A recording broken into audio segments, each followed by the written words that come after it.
Bonjour Monsieur le Président. Madame, bonjour. Merci de recevoir la presse internationale ici au Palais présidentiel.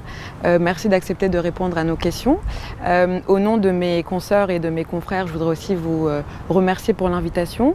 On a pu participer aux festivités, faire notre travail, on a pu rencontrer des dignitaires du vaudou, des autorités, des artistes. Je voudrais aussi vous dire qu'il y a d'autres journalistes présents ici, Paris Match, AFP, Canal+, et l'agence Ecofin, qui sont juste en face. C'est un bon panel. Exactement.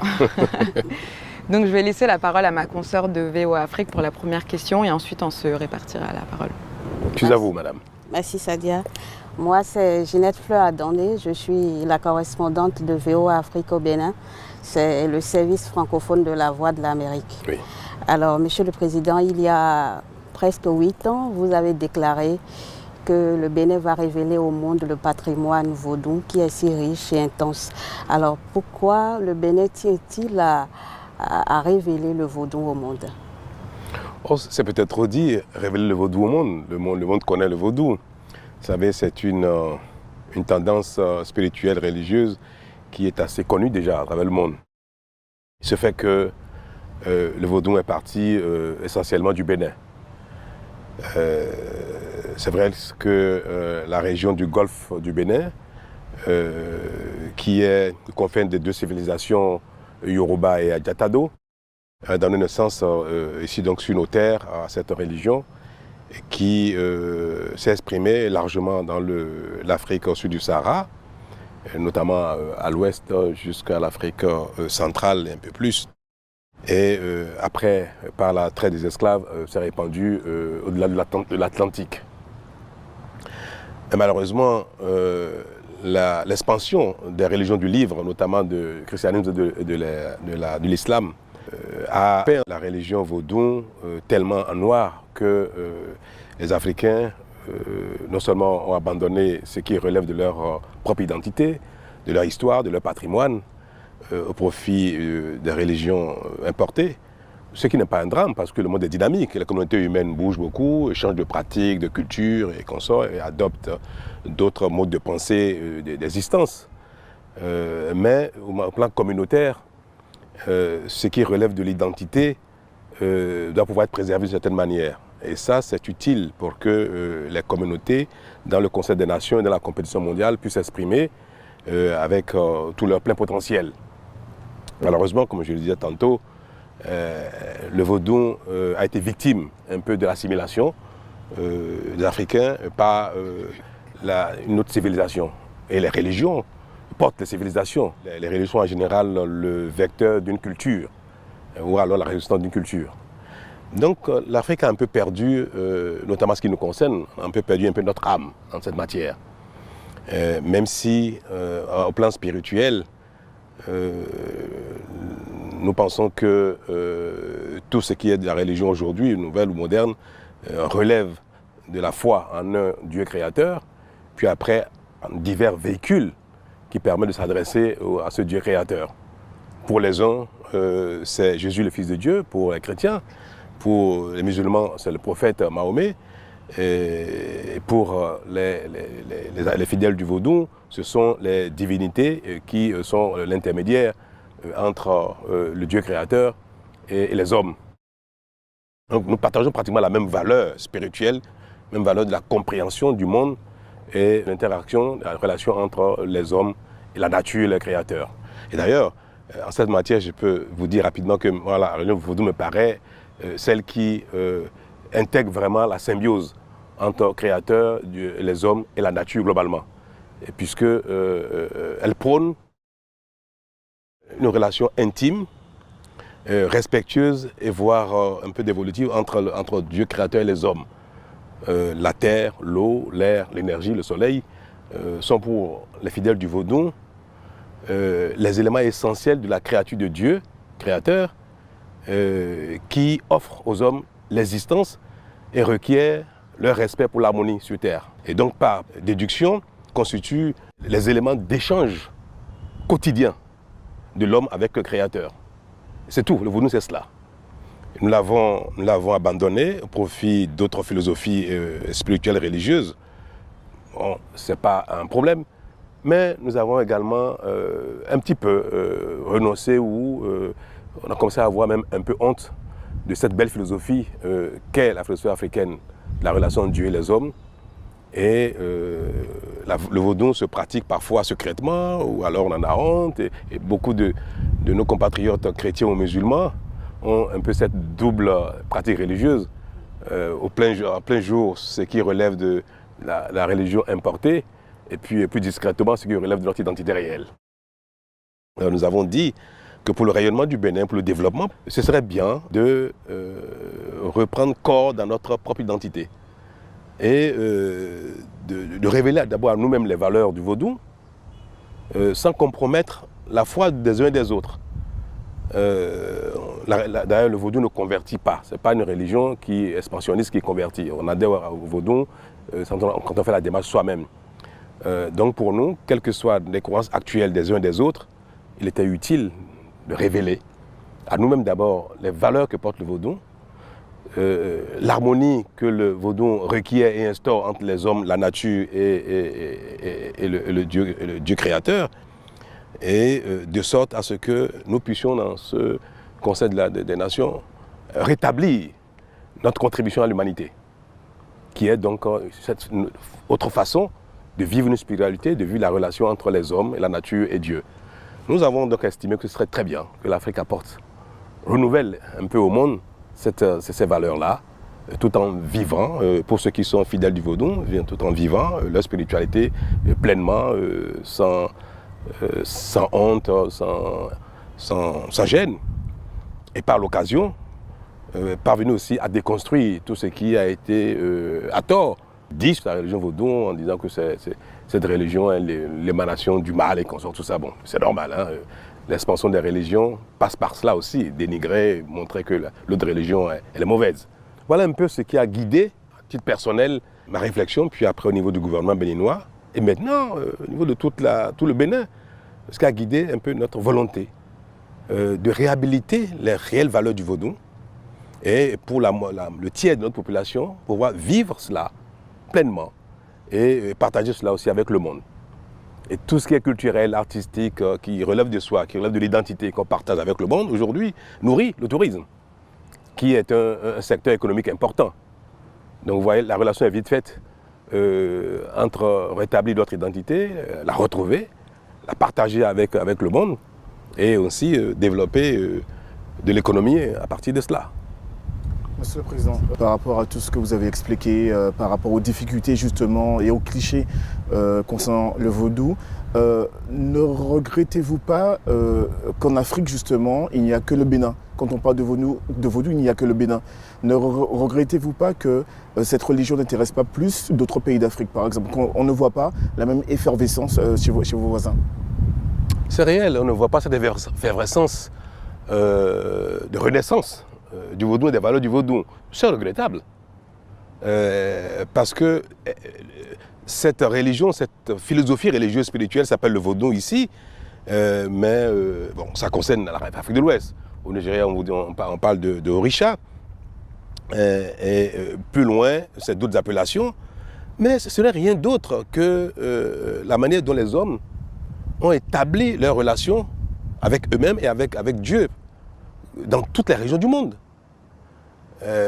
Mais l'évolution de la civilisation mondiale et des influences entre les communautés fait que 2 ou 3 ou 4 religions ont conquis le monde. Que 2 ou 3 religions se sont imposées comme étant les nouvelles valeurs religieuses, spirituelles. Et les uns et les autres ont pu adhérer à cette nouvelle philosophie religieuse en abandonnant totalement, en reniant totalement ce qui relève de leur identité propre. Et d'ailleurs, ces communautés en souffrent. On voit bien que parfois, la pratique religieuse des religions importées vient un peu en synergie, ou alors c'est plus, je veux utiliser un mot plutôt positif, avec notre culture. L'idéal aurait été que nous assumions plutôt cela. Ce n'est pas le cas, et c'est dommage que ce soit ainsi, tel que vous le dites, que ce réveil, cette renaissance ne soit pas largement partagé. Mais il faut bien que ça parte quelque part. Nous espérons bien que le Bénin parviendra à aider les uns les autres à retrouver leur identité. Tout au moins au plan culturel, si nous acceptons qu'au plan spirituel, on peut évoluer. Dans quelle mesure pensez-vous que vous jouez un rôle, pas seulement pour Bénin, mais aussi pour l'Afrique, de tout, en corrigeant les fausses perceptions internationales peut-être, occidentales, de la culture africaine? Moi, je n'ai pas l'ambition de changer l'Afrique. Je veux d'abord, pour moi-même, individuellement, contribuer à retrouver tout mon potentiel d'être participant à un monde de compétition. Au-delà de cela, de ma personne propre, mon pays, ma communauté béninoise. Si notre dynamique peut porter le Bénin et que le Bénin ensuite peut porter l'Afrique, c'est tant mieux. Il faut être humble. Hein. Je ne sais pas si le changement sur ce plan du continent africain, de la communauté noire, est pour moi un objectif, je ne sais pas. C'est peut-être que c'est inconscient. Mais nous œuvrons davantage pour le Bénin et si ça peut influencer les autres, tant mieux. Bonjour Monsieur le Président. J'ai une question concernant les différents projets de musées à venir, notamment donc, le musée international du Vaudoun. Est-ce que la conception occidentale de ces musées peut-elle correspondre ou se prêter à des objets africains? Aujourd'hui, le mouvement des hommes, la compréhension, les éléments de langage deviennent un peu universels. On utilise les mêmes concepts pour véhiculer des messages différents. Et aujourd'hui, c'est comme les langues. Si vous voulez adresser votre message à la plus grande partie du monde, il faut le faire en anglais. Et pourtant, on sait très bien comment les langues relèvent des identités des communautés. Néanmoins, vous voulez vous adresser au monde entier aujourd'hui, si vous faites en anglais, vous avez des chances d'impacter un plus grand nombre. Donc, les moyens, les véhicules de communication, les environnements qui sont désormais les plus indiqués pour échanger avec le monde se standardisent. Et les musées que nous sommes en train de construire ne vont pas déroger à cette même règle qu'il faut que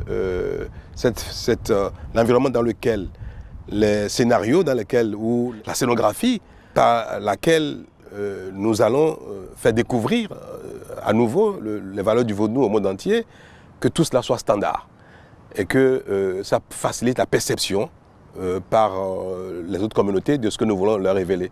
Donc j'estime que les véhicules, les moyens doivent rester standards pour faciliter le message. Ces différents projets vont perpétuer après votre présidence, que ce soit les musées, oui, les festivals, les Vaudoun Days, après votre présidence, comment ces projets-là vont-ils vivre? Vous avez dû le constater qu'il y a une ferveur au Bénin et que tout le monde adhère à cette dynamique. Il faut que nos œuvres nous survivent. Contribuer à rétablir les valeurs du vaudou, la culture du vaudou, l'art qui véhicule le vaudou. Pour moi, aujourd'hui, est une chose qui est largement partagée par les Béninois. Cela, pour moi, paraît évident que, déjà en mon temps, la dynamique me dépasse, hein, on peut l'observer. Il y a vu la ferveur qu'il y a à Ouida. Il est pour moi donc évident qu'après Patrice Talon, cette dynamique ne va pas s'éteindre. Au contraire. C'est mon espoir et c'est d'ailleurs mon espérance. Monsieur le Président, quelle est la stratégie du gouvernement pour rendre le festival du Vaudou international? Si vous avez l'habitude de venir à Fête du Vaudou, vous avez dû constater qu'il y a un nouveau modèle pour la Fête du Vaudou et pour les festivités du Vaudou. Jusque-là, c'était seulement dans la journée que les uns et les autres se promènent à Ouida, visitent les temples, vont sur les places pour découvrir le rythme vaudou.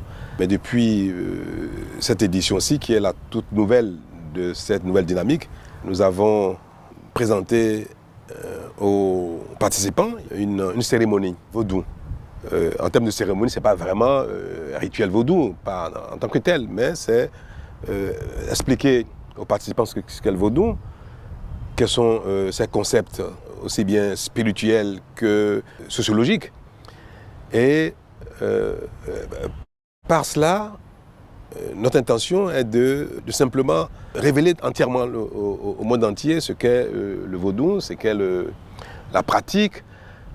Et par ce moyen-là, je ne dirais pas conquérir, mais attirer davantage la curiosité des uns et des autres, un peu comme quand on va dans certaines régions d'Asie, découvrir l'hindouisme, découvrir les temples, aller assister à une crémation des morts dans le style balinais. Et donc, faire en sorte que le vaudou, ou ce que véhicule le vaudou comme art, comme mode de vie, comme culture, intéresse de plus en plus le monde entier, que les gens viennent donc, découvrir le vaudou dans ses diverses facettes, même si la spiritualité n'est pas notre principal intérêt. D'ailleurs, le Bénin est laïque, l'État est laïque, et nous n'avons pas à faire la promotion d'une spiritualité contre une autre.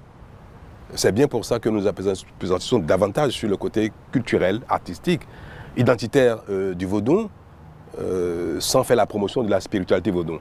Quel est le budget qui était mis en place pour organiser ce festival? Parce qu'on a vu qu'il y avait une très belle organisation. Est-ce qu'on peut connaître le budget du gouvernement? Une belle organisation, moi je ne dirais pas, je ne suis pas un homme éternellement insatisfait, mais je pense que vous avez dû constater que c'est un début. UIDA est en chantier, les problèmes de mobilité ont été très, très sérieux. C'est l'année 1, donc le test. On a testé ce modèle pour voir s'il il convient un peu à l'attente des gens. Et il semble que le modèle est bon. On dit faire une cérémonie vaudou pour davantage expliquer ce que c'est que le vaudou. Donc nous allons continuer dans ce sens-là. Mais le budget, je ne saurais vous en parler en chiffres. C'était pas énorme. C'était pas énorme. Toute la question d'organisation, c'était pas énorme du tout. Mais autant le Bénin consacre des ressources à développer le secteur agricole, à développer le secteur industriel, nous avons dit que le vaudou a pour nous d'un intérêt aussi économique. Puisque le tourisme est un secteur d'activité important. Aujourd'hui, le monde va davantage vers tout ce qui est consommation de tourisme. Et c'est un pan à saisir, c'est d'intérêt majeur pour nous. Donc si nous investissons dans le vaudou, pas simplement parce qu'on veut révéler notre identité à nous-mêmes et aux autres, mais surtout aussi parce que nous voulons en faire un secteur de développement économique, alors là, tous les investissements les plus rationnels et rentables peuvent être effectués dès lors que nous faisons la projection de ce que cela peut créer en termes d'emploi, en termes de richesse, en termes de visite du Bénin, en termes de collecte d'impôts, de ressources pour l'État. Donc l'investissement va s'opérer dans ce cadre de rentabilité globale. Monsieur le Président, ce que vous voulez dire aux jeunes ou aux investisseurs, c'est le tourisme mémoriel, c'est la solution? Tout à fait, c'est une solution. Le tourisme, qu'il soit mémoriel ou découverte de la nature, ou de l'art tout simplement, les festivals et consorts, tout cela. D'ailleurs, nous mettons tout ça ensemble. Hein. Vous avez dû constater que le Bénin est sur tous les plans du tourisme. La nature, la culture, la mémoire, l'esclavage. Vous savez que nous sommes en train de constituer, de faire renaître l'histoire de l'esclavage, pas pour revendiquer quelque chose, mais juste pour matérialiser mieux au Bénin les traces de cette partie de l'humanité. L'humanité a connu quelque chose d'extraordinairement violent, cruel, et une bonne partie s'est déroulée sur nos terres ici. Nous avons estimé que ce serait bien que les générations à venir continuent d'avoir à toucher du doigt ce qu'a été le monde en ces périodes-là, pour que plus jamais on ne retombe plus dans ce travers-là. Et aller découvrir ce que nous avions été dans le passé, ce que le monde a été, ce que les humains ont été, est également touristique. Donc nous agissons sur tous les domaines, y compris le domaine mémoriel, artistique, culturel, mais spirituel. Puisque quand vous allez à Lourdes, aujourd'hui en France, quand vous allez à la Mecque, il y a un aspect économique très important de ces pèlerinages qui sont d'abord spirituels. Mais pour l'économiste que je suis, que tout le monde est, on sait très bien le sous-jacent économique. Et c'est pour ça que les États de ces pays contribuent, concourent au rayonnement de ces religions, de ces événements ou de ces pèlerinages, parce que ça apporte beaucoup de richesse. Oui. Et puisque vous parlez d'esclavage, je voudrais parler des afro-descendants, parce que durant le festival, nous en avons rencontré qui étaient très émus d'être sur place, mais tristes d'être toujours en quête d'identité. Certains ont dit qu'ils sont repartis d'ici à 300 ans, béninois, et ils reviennent ici sans papier. Alors, dans ce processus de promotion et de valorisation du patrimoine qu'est le vaudou, quelle est la place réservée à la diaspora américaine et aux afro-descendants? J'étais en Martinique il y a quelques jours et j'ai pu toucher du doigt combien la demande est forte du rattachement des afro-descendants à la terre-mère, à l'Afrique, aux nouvelles républiques qui ont succédé au royaume et qui, pour les afro-descendants, relèvent d'une quête fondamentale. Trouver le lien avec l'Afrique globalement et si possible avec leur royaume de départ ou les républiques d'aujourd'hui qui ont pris la place des royaumes qui, à l'époque, ont fourni ces esclaves-là à la tête négrière. Malheureusement, ce commerce a été tellement ingénieux qu'il a brouillé toutes les pistes pour empêcher le retour des esclaves sur la terre natale. Cela a été d'une complicité de toutes les parties, y compris même des Africains, qui ont contribué parfois volontairement à ce commerce en vendant leurs propres frères. Donc les pistes ont été suffisamment brouillées. Aujourd'hui, la science, la technologie permet de rétablir, de retrouver encore la traçabilité de ces mouvements à travers l'ADN. Mais cette quête identitaire peut trouver une solution qui apaise par la volonté des pays d'Afrique à offrir notre patrimoine actuel, patrimoine social, identitaire aux afro-descendants de manière globale.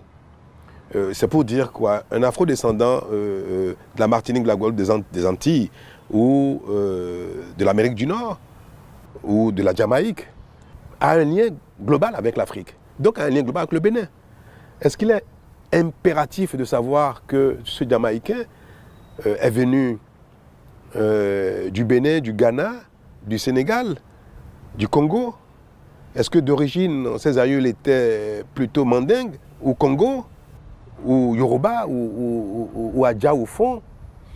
Cela importe peu aujourd'hui. Dans tous les cas, on voit bien aussi combien un tel brassage, combien aussi les communautés africaines ont évolué un peu dans la migration et dans les mélanges. Donc pour moi, ce qui est important, c'est pouvoir dire, proclamer que chaque pays d'Afrique est le pays de chaque afro-descendant. Que le Bénin est également le Bénin, la terre natale de chaque afro-descendant. Et faire la démarche morale, même spirituelle, pour se convaincre de ce que un Martiniquais, un Jamaïcain, un Américain afro-descendant est un Béninois. Inversement. Qu'ils sentent que le Bénin est leur pays, autant ils peuvent sentir que le Sénégal aussi. Et c'est cela que nous souhaitons, nous voudrions construire, pour répondre à votre question. Et une réflexion est en cours actuellement pour voir comment on peut traduire tout cela dans la République. Parce qu'aujourd'hui, la lutte moderne est régie par des règles. Vivre au Bénin, être béninois, requiert des critères à satisfaire. Mais comment on fait le lien entre ce besoin mémoriel avec les lois de la République? Les chemins sont possibles et nous allons bientôt exprimer ces solutions que nous avons trouvées pour donner une réponse concrète à ce besoin-là, pour nous-mêmes et aussi pour les afro-descendants, que le Bénin est le pays de tout afro-descendant qui se sent béninois. Monsieur le Président, justement, on parle d'un rayonnement international, un pays qui peut accueillir les afro-descendants. Moi, je voulais parler du tourisme local. Qu'est-ce qui est fait pour que le tourisme local? Qu'est-ce qui est fait pour que les Béninois puissent redécouvrir leur pays? Vous étiez à Ouidaï. Est-ce que vous n'avez pas remarqué qu'il y avait beaucoup de Béninois, que la grande partie c'est des Béninois, de tous ceux qui ont participé, qui sont venus et qui ont marché, qui sont venus de loin. Vous avez vu beaucoup de véhicules, des bus et consorts venus avec quelques étrangers, mais beaucoup de Béninois. L'un de nos intérêts majeurs, c'est aussi que le Bénin se découvre, que chaque Béninois découvre mieux son pays. Et c'est pour ça que nous avons dit depuis le début, notre ambition est de révéler le Bénin à nous-mêmes d'abord. D'abord. Ce n'est pas un langage politique et tout ce que nous faisons, notre première cible, c'est nous-mêmes, c'est le Béninois, c'est le Bénin. Et puis, secondairement, le monde. Même au plan économique, que les Béninois de l'intérieur du pays puissent venir à Cotonou, puissent aller à Porto-Novo, que ceux de Cotonou puissent aller à Boyacon, à Parakou, à Naitengu, aller voir les réserves animalières, ou aller à Niki découvrir mieux le cœur de la culture Batonou, qui est une ère socio-culturelle qui compose aujourd'hui le Bénin, que donc les uns et les autres se découvrent mieux, découvrent les autres régions, les autres cultures qui composent aujourd'hui cette mosaïque de la culture béninoise, est d'abord pour nous d'intérêt majeur et au plan de la connaissance de nous-mêmes par nous-mêmes et au plan économique. D'autant que quand je vais à Porto-Novo, quand je vais à Parakou, séjourner 1 ou 2 jours, quand je vais voir la réserve animalière, c'est de la consommation. Je consomme du transport, je consomme de l'hébergement, je consomme tout ce qui est nécessaire à la survie, je mange et consomme tout ça. Donc, le volet économique aussi était très important pour nous-mêmes. Donc, nous faisons tout pour que le tourisme au Bénin concerne les Béninois d'abord, puis les autres. Ça veut dire que notre cible n'est pas qu'internationale. Monsieur le Président, au niveau éducation, formation, pour intéresser les jeunes béninois à découvrir ou redécouvrir leur culture, quelles sont les initiatives qui ont été entreprises? Nous allons de plus en plus intégrer dans les programmes scolaires ces éléments-là pour que ce ne soit plus une démarche d'exception, une démarche particulière, que ce soit le standard. Que les enfants, sur les bancs scolaires, comprennent mieux d'où ils viennent, qui ils sont, qu'est-ce qu'est leur réelle identité, comment le monde évolue à partir de diverses cultures. C'est bien de connaître la culture des autres pays, de ceux qui aujourd'hui rayonnent davantage au plan universel. Mais si on connaît mieux les valeurs de sa propre culture, on peut mieux les vendre. Et donc nous avons grand intérêt à ce que les Béninois sachent qu'ils ont quelque chose aussi à apporter au reste du monde. Et ça, il faut que ça devienne une démarche ordinaire, normale, donc à travers l'éducation. Nous sommes en train donc de travailler à cela pour que dans notre quotidien, toutes ces choses-là soient dans l'éducation des uns et des autres, aussi des enfants que des adultes. Est-ce que vous n'avez pas peur que les autres religions vous accusent de prendre parti? Bien sûr. Je mesure le risque. Bien sûr, je mesure le risque. Vous savez, les religions sont en compétition. Moi, je suis chrétien, catholique pratiquant. Mais je vois combien mon action actuellement peut heurter l'intérêt de la propagation de la foi chrétienne. Puisque chaque religion a pour vocation de diffuser la bonne nouvelle, d'avoir davantage de fidèles, parce que ce que les prophètes, le Créateur ou Dieu attendent de chaque fidèle, c'est de faire des autres les fidèles de la religion. Donc la mission d'un chrétien normal est de diffuser la bonne nouvelle chrétienne. Donc ma mission en tant que chrétien, c'est d'abord celle-là. C'est apporter la bonne nouvelle aux autres musulmans, aux autres fidèles du religion vaudou, leur apporter la bonne nouvelle chrétienne. Et ça, c'est ce qui relève de ma foi et de la recommandation, de l'attente de l'Église à mon endroit personnel. Donc, c'est évident que le clergé catholique doit trouver dans mon action peut-être quelque chose qui n'est pas conforme à ce que l'Église attend de moi. Mais au-delà, moi, de ma foi, de la pratique de ma foi, je suis dans une charge aujourd'hui qui recommande que je travaille aussi bien pour les chrétiens catholiques, que ça aussi pour les musulmans, pour les évangéliques, pour les fidèles vaudous, d'abord. Puis deuxièmement, je dois identifier tous les facteurs de développement économique. Donc si pour les uns et les autres, tel aspect de tel courant religieux est d'un intérêt économique important, ou un intérêt culturel, artistique important pour mon pays, j'ai l'obligation, dans ma charge, dans ma fonction, d'utiliser les ressources publiques, d'utiliser les attributs d'État pour faire la promotion de tout cela parce que c'est d'intérêt global. Donc je fais bien la distinction entre ma foi, ma religion, les prescriptions de ma religion avec mon rôle qui est d'aller chercher partout où il y a un intérêt économique, un intérêt d'épanouissement, il y a un intérêt de développement. Partout cela existe, il y a le devoir d'aller chercher et de promouvoir cela pour que au-delà de la foi, les Béninois vivent bien économiquement. Gagnent de l'argent, qu'il y ait des emplois pour tout le monde. Malheureusement, l'emploi n'a pas de couleur, n'a pas de foi, n'a pas de religion. Donc je mesure bien la complexité de la chose. Mais les plus grandes actions sont celles qui sont complexes.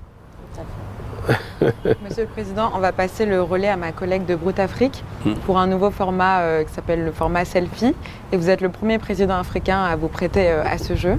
Donc je vais vous laisser avec... Je ne sais pas si je vais m'y prêter. avec Brut Afrique. Je ne sais pas.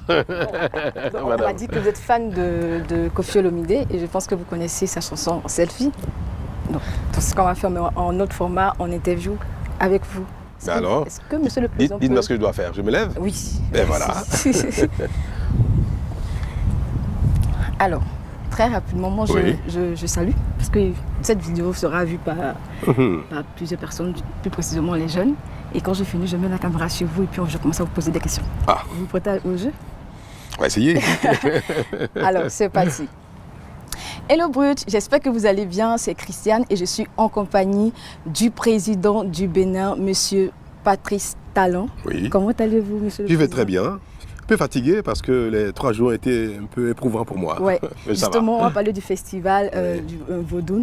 Est-ce qu'on peut savoir la vision du gouvernement en organisant ce festival? J'aime pas beaucoup le mot festival. Okay. Parce que le festival a un caractère plutôt spectacle festif que identitaire, que spirituel. Et le vaudou, même si c'est sa partie culturelle artistique que nous voulons davantage révéler, ne pouvons pas réduire la pratique des fidèles du vaudou essentiellement à sa valeur artistique et culturelle, même si c'est cela que nous voulons promouvoir. Donc les fidèles et le clergé de la foi vaudou ne souhaitent pas que le vaudou soit simplement utilisé pour cela. Donc nous respectons bien cela, et un peu comme les de religion. Quand on va à un pèlerinage à la Mecque, ce n'est pas simplement pour le côté économique que l'État prête main forte à la bonne organisation du pèlerinage à la Mecque. Donc nous participons à cette organisation, nous sommes à l'initiative même, aussi pour que le vaudou soit connu dans toutes ses valeurs.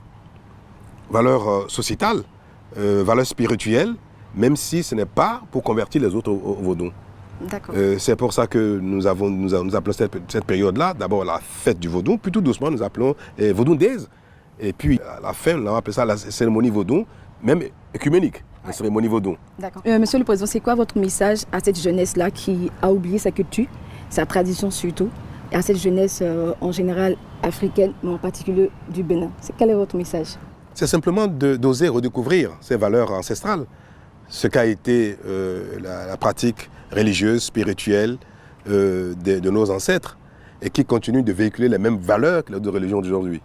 Valeurs de paix, de développement, de grâce, de solution aux problèmes des hommes.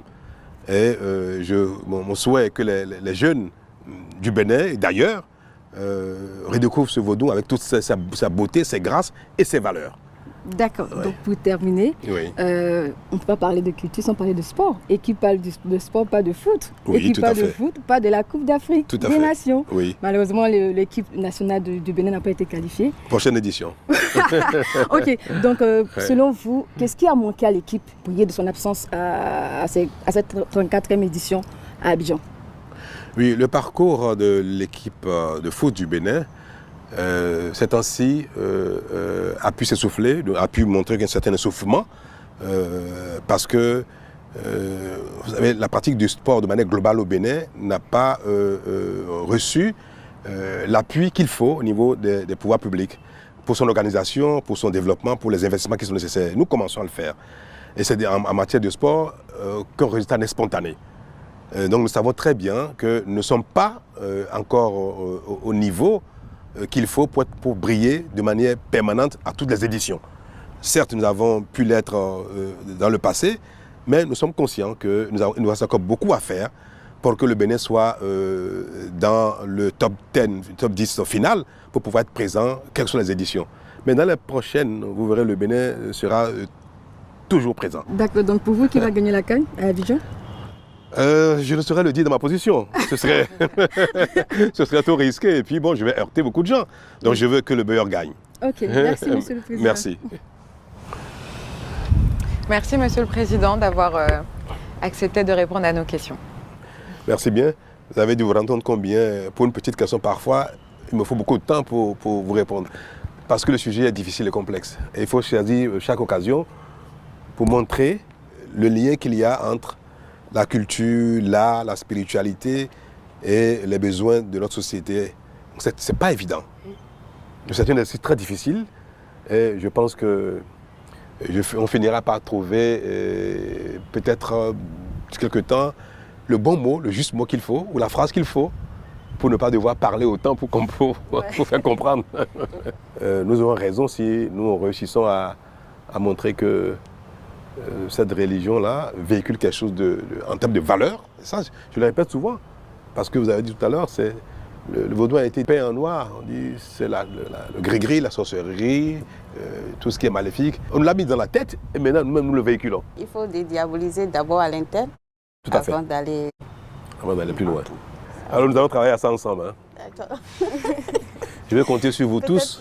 Bon, lui, on va le mettre à l'écart, il n'est pas concerné. Mais tout le reste, là, on va travailler à déconstruire un peu cette histoire-là qui est un handicap pour nous. C'est dans la tête de dans la tête. Presque tous les. C'est là où on va faire le boulot. Ouais. Merci beaucoup. Merci beaucoup. Merci, Monsieur le Président.